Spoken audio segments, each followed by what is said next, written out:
wondering, why is this guy wearing the same clothing as he did in his Thor video? Well, guys, because I filmed it the same day. So, it is October, scary month, horror month, the time of the year where people like to be scary and trick-or-treating and let's watch horror movies. So, that's what I'm doing. I mean, I watch horror movies all year long, but for the sake of this channel, I guess I want to do a few videos of horror movies and talk about them, discuss them, give my thoughts. I don't know how many of these I'm going to do throughout the month of October, but this is definitely one thing. This is number one. Of how many? I don't know. 1 out of 1, 1 out of 2, 1 out of 10. I don't know. We shall see. So, what movies are we going to discuss today? We're going to discuss The Big Red Machine Kane and See No Evil and See No Evil 2. I've seen these movies quite a few times. I've seen part 2 a lot of times when it first came out. I watched it a lot when it first came out. I've seen this a few times throughout the years, but I just rewatched them yesterday, and I want to discuss what I think, right? Because seeing this movie when I was younger versus seeing it now, and seeing this one, even though I wasn't that much younger like this one, still, when you see sometimes you rewatch movies, sometimes you find new love for an old movie, or sometimes you be like, man, I used to like this shit. So where does this land on me? I've always seen these movies. I've always looked back on these movies fondly, and I still do. So, let's speak of See No Evil first. The first one came out in 2006. Kane, I feel like Kane does a pretty good job in both of these films, but I feel like I'm just gonna kind of discuss both films here. That's why I have both of them here. This is the See No Evil 1, See No Evil 2 discussion. I feel like Kane did a pretty decent job in here, but really came into his own in this one. But speaking of the first See No Evil, I like it. I think it's pretty good. It's definitely not a perfect horror film, but things that it does right. Kane. I feel like Kane plays a pretty good villain as Jacob Goodnight. Jacob Goodnight is a pretty interesting character. Why is he interesting? Because he has a pretty interesting backstory. Where a lot of characters like Jason and Michael are kind of shredded in mystery, and at times things were explained for the worse. We got some of the worst explanations for some of these people. Here, he has a pretty cool backstory. I'm just gonna spoil this, by the way, but essentially, his mom raised him, tortured him, in a way that he had to do God's work, clean their sins. How do you do that? Remove their eyes. So I feel like that already makes him interesting because, in a way, this man's a sick bastard, but he was raised this way. So really, he's a sick bastard raised by an even sicker woman. So I feel like that makes him the villain of no shit the way he's killing people, but really she's the reason he is the way he is. It's just one of those. So yes, I feel like Jacob Goodnight is a pretty decent character in the first film. Second film, he goes to the next level for the better, but from the first film, I think he did a pretty good job. I feel like Kane does a good job. His facial expressions was good at selling the character through confusion or pain or anger. And pretty good. Now, something that doesn't work in this movie is casted characters. Almost all of these characters are not very likable. I really don't. You watch the film and you sit there. I'm like, I don't care if all these guys get slaughtered. And part of it is, for one, they're all delinquents. They're all criminals. They're not good people. Usually in horror movies, you get a douchebag, and you get a good guy, and you get the good girl, and the bully. But here, they all come across as like unlikable, with the exception of like maybe one of the characters, the one girl. That's the problem with the movie. They're all forgettable. Not only do you not care for them, I could barely remember their names in the film. And I just watched it yesterday, and I really cannot even remember their names. It's just that alone tells you, like, wow, like they were just there to get murdered. That's something the movie does good. The murders. There's a pretty good amount of kills here. Plenty of people die, and there are some really nice kills in here. The one specifically is the one character. He used to be a cop. He gets a hook through his chin that goes up his mouth, and Kane just pulls him up, and you see him just go up. It was pretty fucking sick looking, pretty nice, pretty dope. The movie does play with expectations a bit because the movie starts with this cop, and it's playing the character like the main character in a way, and then he gets killed about halfway through the film. That was pretty good because when you watch the film, you get the idea that he's probably the main character because it starts with him, it continues with him, and then boom, boom, boom, he's dead. I guess that was pretty good in that regard. But yeah, the characters are just not likable to the point that you don't care for them. They're all just a bunch of idiots. But the kills were cool. There's a pretty good kill count. Quite a few die. There are 3 survivors in this film, which I'm gonna discuss a little bit more when we talked about Resident Evil 2 here for one just minute soon. So 3 people survive, and yeah, I honestly do enjoy this film. It's nasty in a good way.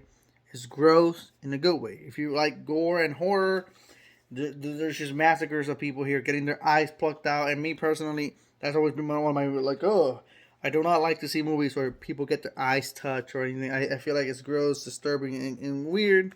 So obviously this movie was kind of for me like, oh my god, when he goes for the eyeballs, pretty sick. So yeah, it is a good, solid, decent film, and I have a good time watching it. I've watched it a few times. I rewatched it yesterday. Now we're gonna get to See No Evil 2, which came out 8 years after the first one.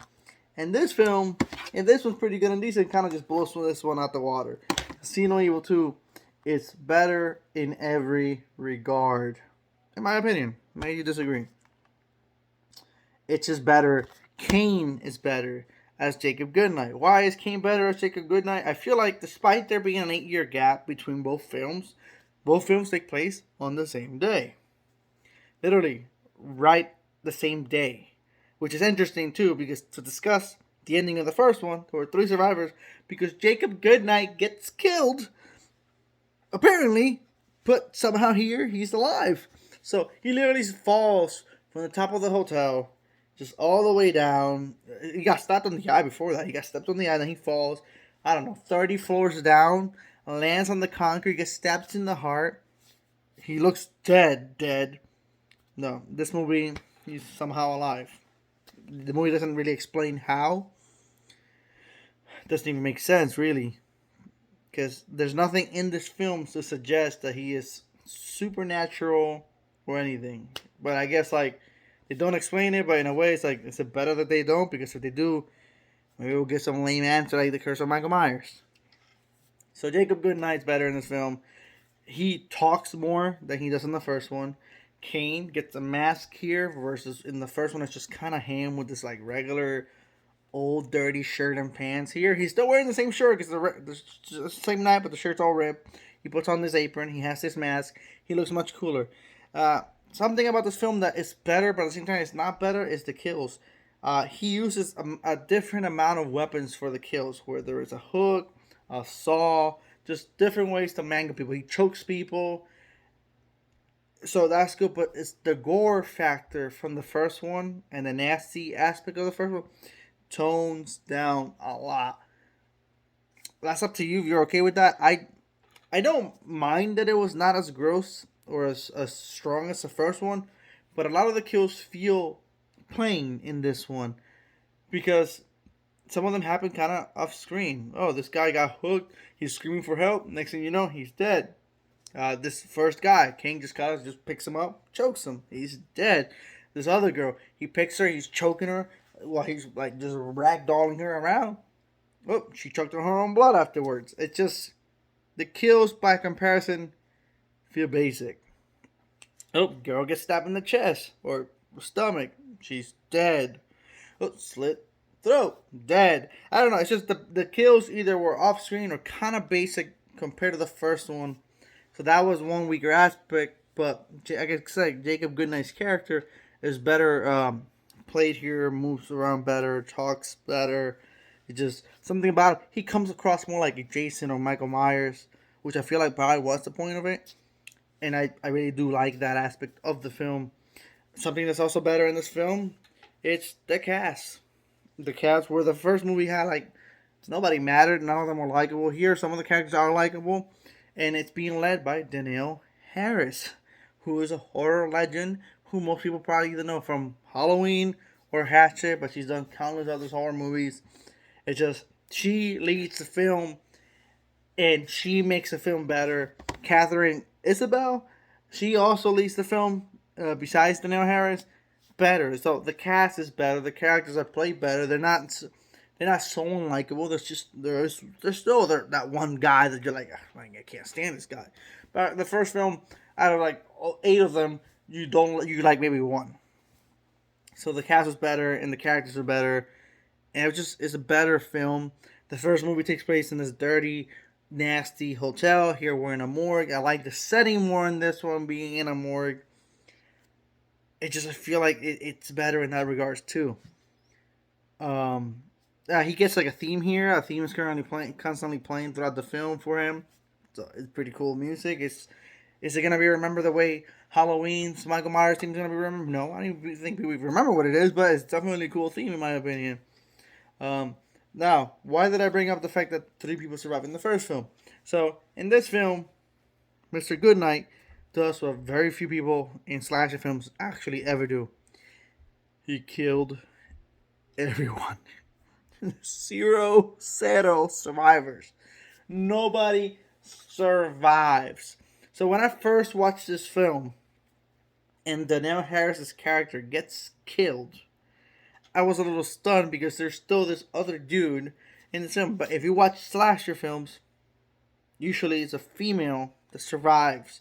So she gets killed, gets stabbed in the stomach, and then it seems like this dude's gonna be the one to survive. And I was like, I mean, I like him, but as a horror fan, that doesn't feel right. But anyway, then he goes toe to toe with Kane. They're fighting. Kane, well, I say Kane, Jacob Goodnight, whatever. Just throws him around, picks him up, slams him. He comes across brutally. Probably more brutal than even people like Michael Myers in the sense that he's just grabbing people and throwing them across the room, 5 feet away from the room, stuff like that. That's what I mean by that. Not that he's a better character than Michael, because he's not. Um, so he comes across like a monster. Like he could just tear you apart.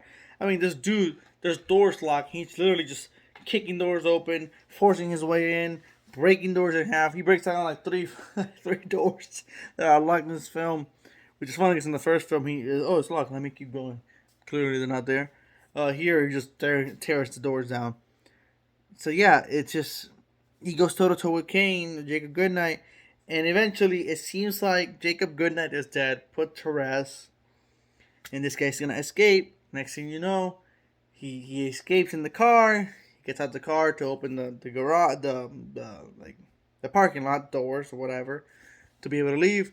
The doors open in the car from the back of the seat, and Jacob Goodnight appears, and surprisingly, the only kill in this movie that has to do with eyes, with seeing, he gets both of Glenn Jacobs' 2 of his nails in his eyes. Which is interesting because in the first film he killed a lot of people by taking their eyes out. It's a constant thing. It's called see no evil. Here's the only one where is an eye kill. It was brutal though, and that's where it comes. Then the movie pans into everybody dead, which I think he killed like 7 people in this film. Everybody, and then he says he sees it. He's talking about seeing their sins, and the movie ends, and that's it. And then the thing is, this movie came out 8 years after the first one. And it's been 8 years since this movie even came out. And if you don't know, Kane, Glenn Jacobs, is currently the mayor, I believe, of Tennessee. So it's looking like we're never going to get a third film, which is a shame because while the first one was decent and alright, pretty good, the second one was just much better with the characters, with Jacob Goodnight's characters better played, the music, the atmosphere, it's all better all across the board. But why did I bring up the 3 people surviving the film? There's constant flashbacks in this film. I don't say constant like it's all the time, but there's quite a few flashbacks in the film to the first film. I feel like we could say it's been 8 years, right? That you might not remember. But they're well done. They don't overstay their welcome. They're pretty short. It helps. Oh, yeah, these 2 movies are connected. And I feel like if we would have had a third film, because he killed everybody in part 2. Nobody survived. I feel like with 3 survivors in the first film, maybe the third film could have been him hunting those 3 survivors, looking for the 3 people who survived.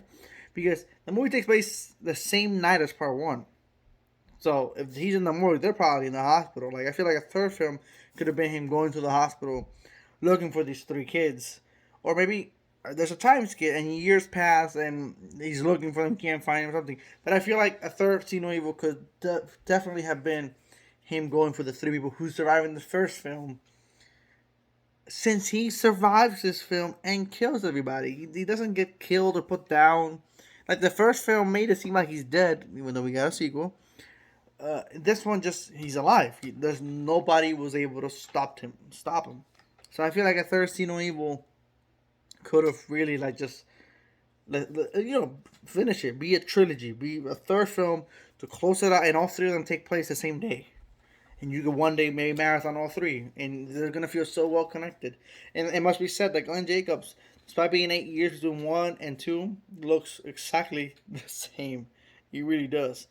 He feels angrier too. He's yelling, he's just slapping people, manhandling people. It's fantastic. It really is just damn fantastic. So yeah, I personally am a huge fan of See No Evil 2. See No Evil 1 is good, it's decent. I've watched it multiple times. I'm gonna watch it again at some point. But See No Evil 2, I want you to know the See No Evil 2 is a much better film than the first one. I love the second one. I like the first one. I love the second one. I'm a huge sucker for slasher films. Slasher films are never gonna win awards. Freddy, Jason, Michael, they're never gonna get anything like that. But if you like those types of films, the Michael Myers and the Jasons, those types of films, See No Evil 2, maybe not the first one so much, but definitely See No Evil 2 is a must watch, I feel like. So yeah, those were my thoughts on See No Evil 1 and See No Evil 2. Just, I guess I wanted to discuss, I don't know, horror movies on the month of October.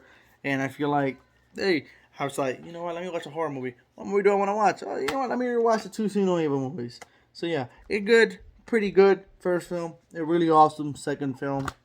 If I had to score these films, I honestly would give this I would give this a 9. That's just my opinion. Maybe you think I'm fucking nuts. That's fine. This is my channel. These are my opinion. I would give See No Evil 2 a 9. See No Evil 1 would get a 6. It's okay. It's alright. It's not bad. But it's not a fantastic slasher film either. It's definitely not bad. It's 6. Above average. Okay. This one, though, is definitely awesome. With a much better cast. A much better portrayed Jacob Goodnight. Better music. Better atmosphere. Better characters. It's not just the cast, but the characters are more interesting as well than the characters from the first one, where they're just kind of delinquents, and yeah, this is why they're here. That's it. And I feel like the morgue was better than the hotel. So yeah, those are my thoughts, reviews on both See No Evils. This has been Brian Redgrave. Redgrave out. Happy October.